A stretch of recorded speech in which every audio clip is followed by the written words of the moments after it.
கோபால கோபால கோகுல நந்தன கோபால நந்தகுமார நவனித சோர பிருந்தாவனச்சர கோபால கோபால கோபால கோகுல நந்தன கோபால. வலங்காதின் மேல் தோன்றி பூவணிந்து மல்லிகை வனமாலை மௌவல் மாலை சிலிங்காரத்தால் குழல் தாழவிட்டு தீங்குழல் வாய் மடுத்து ஊதி ஓதி அலங்காரத்தால் வரும் ஆயப்பிள்ளை அழகு கண்டென் மகள் ஆசைப்பட்டு விலங்கி நில்லாது எதிர் நின்று கண்டீர் வெள்வளை கழன்றுமை மெலிகின்றதே. வலங்காதின் மேகேல்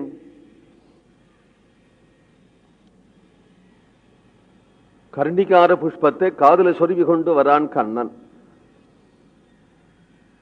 வலங்காதின் மேல் தோன்றி பூ அணிந்து பளிச்சுன்னு தெரியும். காதுல போட்டுனுட்டா ஒரு கர்ணிகாரம் தோடு போல தோணுமா அந்த புஷ்பம். மேல் தோன்றி பூன்னு அந்த பூவுக்கு பேர். தமிழ்ல கர்ணயோ கர்ணிகாரம் என்று ஸ்ரீ பாகவதம் சொல்றது. மல்லிகை வனமாலை மௌவல் மாலை.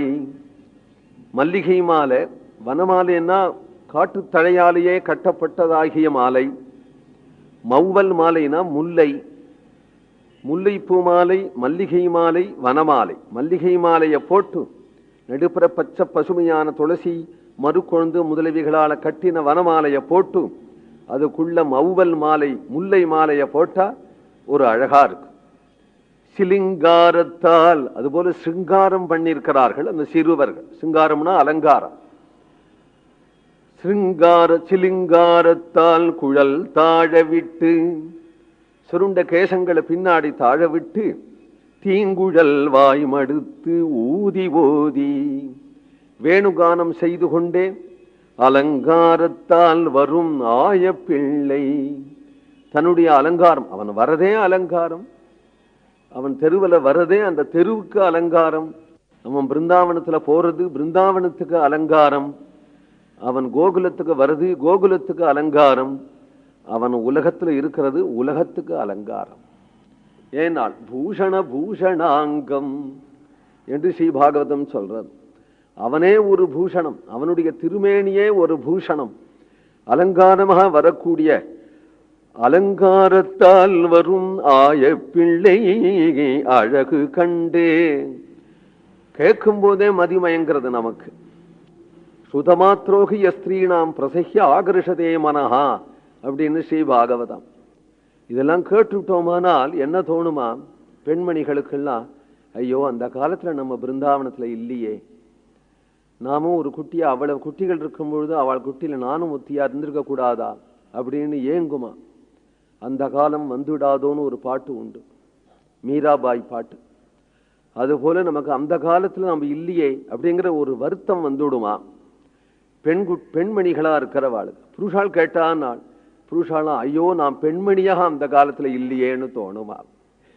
இப்படி எல்லாரும் கண்டு ஆசைப்படும்படியான கண்ணன் அழகு கண்டு என் மகள் ஆசைப்பட்டு விலங்கி நில்லாது எதிர். உடனே பெரிய கூட்டமா இவ்வளவு மாடு வருது, கண்ணு வருது, மயில் கொடை பிடிச்சண்டு கண்ணன் வந்துருக்கிறான், சிறுவர்கள்லாம் வரார்கள் அப்படின்னால் விலகி நிற்க வேண்டாமா? அவ்வளவுலயும் விலகினா அது அது புத்தி தடுமாறி அதுக்கு கூட்டம் ஒன்னும் நனவில்லை, மாடு கன்று ஒன்னும் நனவில்லை கண்ணா என்று சொல்லி எதிர்கொண்டு ஓடுறாளாம். விலங்கி நில்லாது எதிர் நின்று கண்டீகி. அது எதிர்கொண்டு ஓடுறது பார். யாரையும் கண்டு எதுவுமே லட்சியம் பண்ணாதபடி கண்ணனை பார்த்ததும் உடனே அதுக்கு உலகம் மறந்து, தன்னை மறந்து, ஊர் மறந்து, குடும்பம் மறந்து, உச்சி கொழுந்து கண்ணன் இடத்துல நிர்பயமாக இவள் ஓடுறாளே. வெள்வளை கழன்று மெய் மெலிகின்றதேயே. மெய் மெலிந்து அவள் கண்ணனை பார்த்து பார்த்து ஏங்கி ஏங்கி உடம்பு மெலிந்து போய் வெள்வளை கழன்று, சங்கத்தினாலேயே ஒரு வளை பண்ணிருப்பாளாம். சிறு சிறு சங்கம் வச்சு அந்த வளை கழண்டுடுது என்று சொல்லுகிறார். கோவிந்தநாம சங்கீர்த்தனம்.